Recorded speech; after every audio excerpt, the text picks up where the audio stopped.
A minha proposta é que você compreenda esquerda e direita a partir da conexão entre o eleitor e os partidos políticos. Os partidos oferecem aquilo que os eleitores demandam.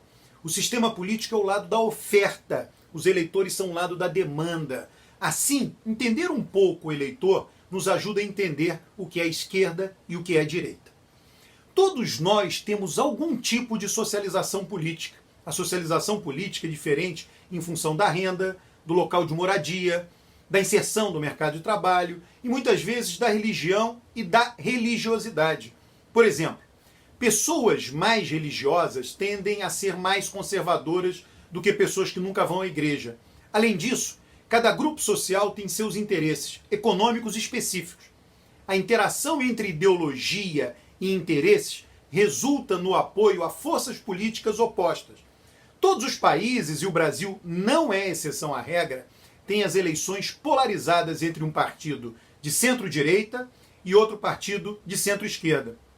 Pode haver também, mais recentemente, outros partidos, um mais extremado à esquerda, outro mais extremado à direita. Isso ocorre porque cada um desses partidos tem um sólido pilar eleitoral.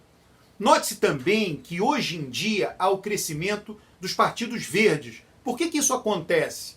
Porque o eleitor demanda medidas dos governos para tornar o crescimento sustentável, para diminuir as causas do aquecimento global, para agir em diversas questões relativas à proteção do meio ambiente. É uma agenda nova, surgiu uma força política nova.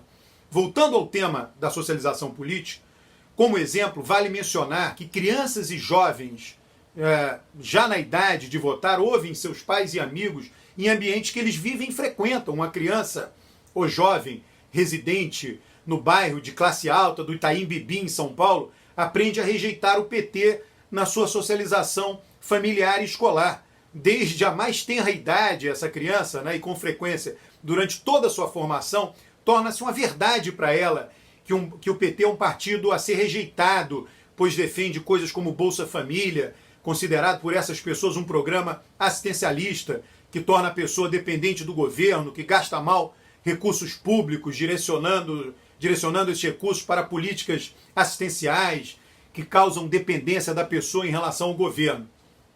Esse é um tipo de socialização. Por outro lado, uma criança, um jovem de um bairro pobre, de Jaboatão dos Guararapes, que é um município muito populoso da região do Recife, aprende sua socialização familiar e escolar a rejeitar o PSDB, a rejeitar Bolsonaro. Também, nesse caso, desde a mais tenra idade, e durante toda a sua formação, torna-se verdade para essa pessoa que o PSDB é um partido que defende os ricos, prejudica os pobres, que Bolsonaro também é assim. Então, seus respectivos pais já votaram várias vezes no PSDB e Bolsonaro, na eleição de 2018, no caso de São Paulo, e nos candidatos do PT em diversas regiões pobres no Nordeste. No mundo inteiro, nas democracias mais consolidadas e desenvolvidas, as pessoas menos favorecidas votam mais em partidos de esquerda ou centro-esquerda. E as pessoas mais favorecidas votam mais em partido de direita ou de centro-direita. Eu utilizo aqui uma definição minimalista de esquerda e direita, a partir da contribuição de Norberto Bobbio. O meu foco principal é no principal órgão do corpo humano, o bolso.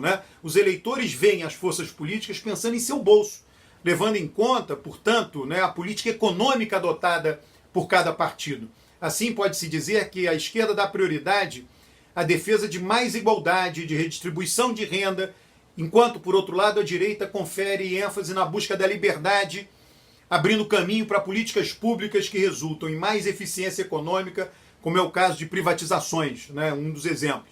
Esquerda e direita diferem não apenas quanto a seus objetivos e políticas públicas adotadas, mas também em relação à comunicação, em relação à simbologia que utilizam. Partidos de centro-esquerda costumam falar mais em combate ao desemprego, partido de centro-direita costumam falar mais em combate à inflação. Pode ver isso, uma diferença importante em seus discursos. As pessoas mais escolarizadas têm renda mais elevada, e aí elas se notam como sendo socialmente mais fortes, mais influentes. Isso é algo que percebe-se, E elas têm instrumentos para sobreviver social e economicamente sem ajuda do governo, sem ajuda do setor público. Se elas estão desempregadas, uma pessoa mais escolarizada, redigem seus próprios currículos, tem uma rede de contatos que tem acesso a emprego de maior qualidade. Essas pessoas tendem a residir em bairros mais bem urbanizados, com melhores equipamentos urbanos.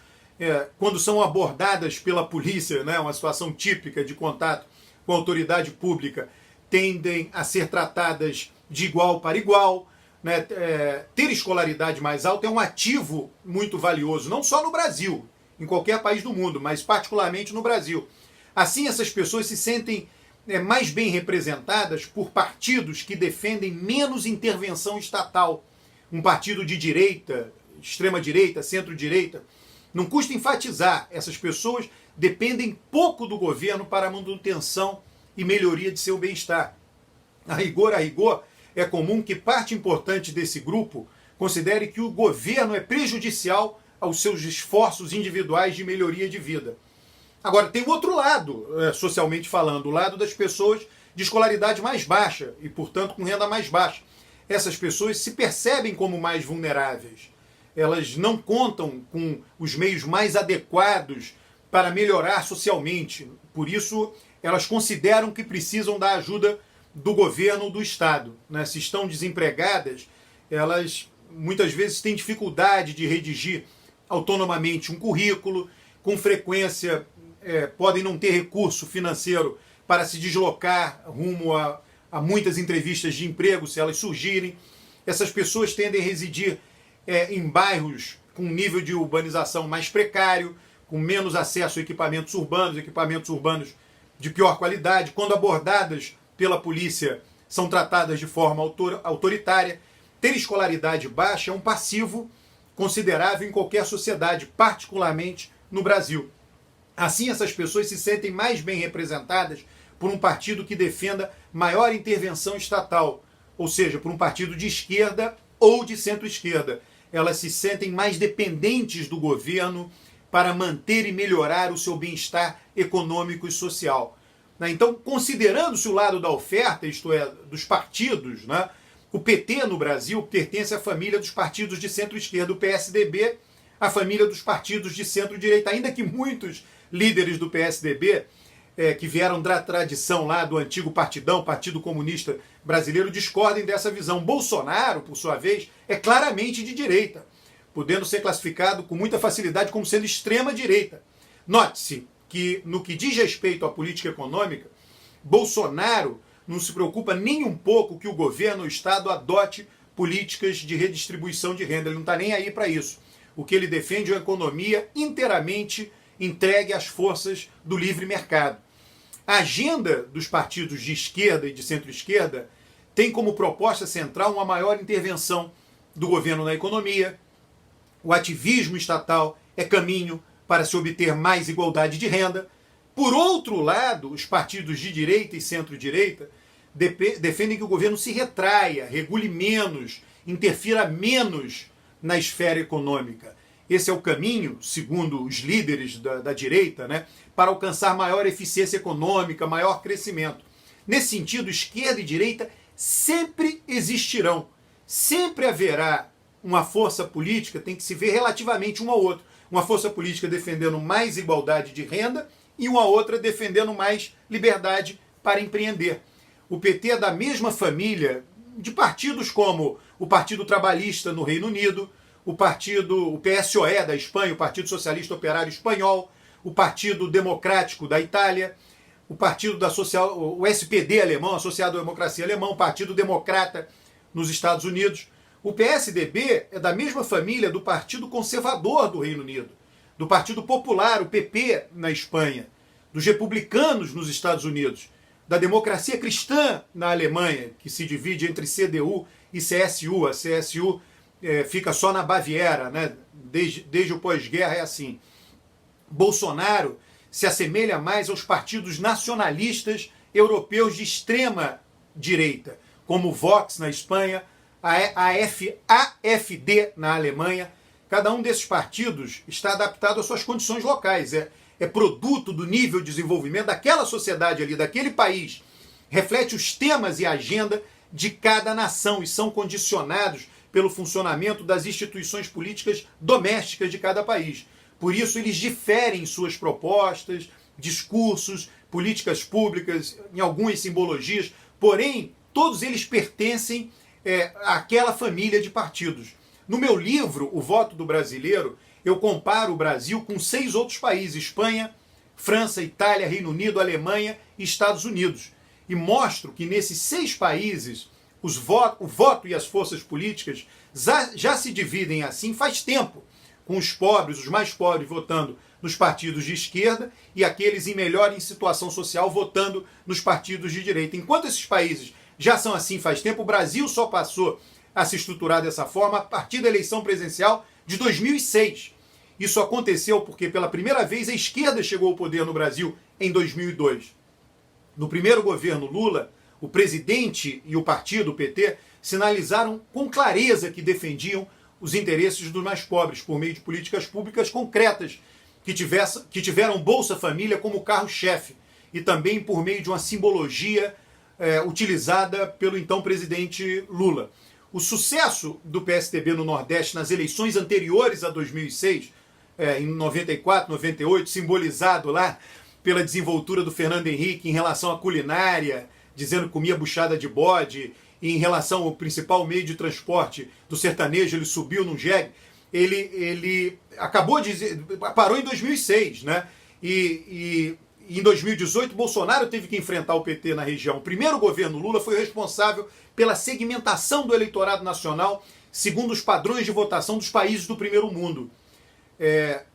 Porém, justamente por ter sido um governo de centro-esquerda, não alterou o predomínio do voto de direita em São Paulo, né? A cidadela do voto de direita, a cidade protegida, é o estado de São Paulo. E a cidadela do voto de esquerda no Brasil é a região Nordeste.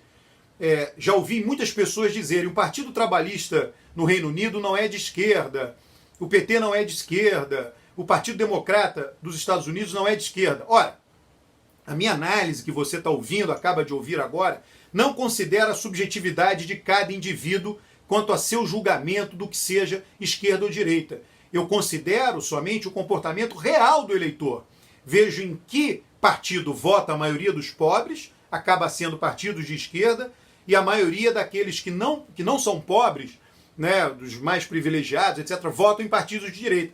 Se formos considerar a subjetividade de cada um, acabaremos numa torre de Babel, pois cada um de nós tem sua própria posição política. A análise que fiz independe da posição política de cada pessoa, uma análise objetiva. Ora, um radical de direita irá sempre considerar todos os partidos como sendo de esquerda. Da mesma maneira, um radical, um ultra-radical de esquerda, irá considerar quase todos os partidos, ou todos os partidos, como sendo de direita. A perspectiva deles é extremada, né? A perspectiva que eu trouxe aqui é algo objetivo, né? E considera que esquerda e direita são posições relativas, uma em relação à outra. Assim, sempre que houver 2 ou mais partidos, haverá um de esquerda e outro de direita. O partido de esquerda será formado e irá buscar o voto daqueles que querem mais Estado na economia, mais igualdade, e o partido de direita será formado para reter o voto daqueles que querem mais liberdade econômica, menos Estado na economia. Os temas dos costumes, da legalização de drogas, aborto, direitos das minorias, são também importantes. Porém, tendem a ser menos relevantes em qualquer lugar do mundo do que as questões relativas ao bem-estar financeiro e econômico. Veja-se o caso da imigração na Europa. Ele mobiliza eleitores por diversas razões. Porém, a mais importante é a competição pelos mesmos empregos, ou seja, algo que tem a ver com bem-estar econômico e financeiro. Perceba, sempre as diferenças entre esquerda e direita, sempre vai haver diferença entre esquerda e direita no Brasil e em outros países. Você pode ver as diferenças de esquerda e direita no próprio Brasil. Um político de esquerda no Nordeste tende a ser mais radical do que alguém de esquerda em São Paulo ou no Rio Grande do Sul. O motivo é o ambiente social que eles vivem, né? A maneira de obter votos. O que estou querendo dizer com isso é que a definição de esquerda e direita que trago aqui é abrangente.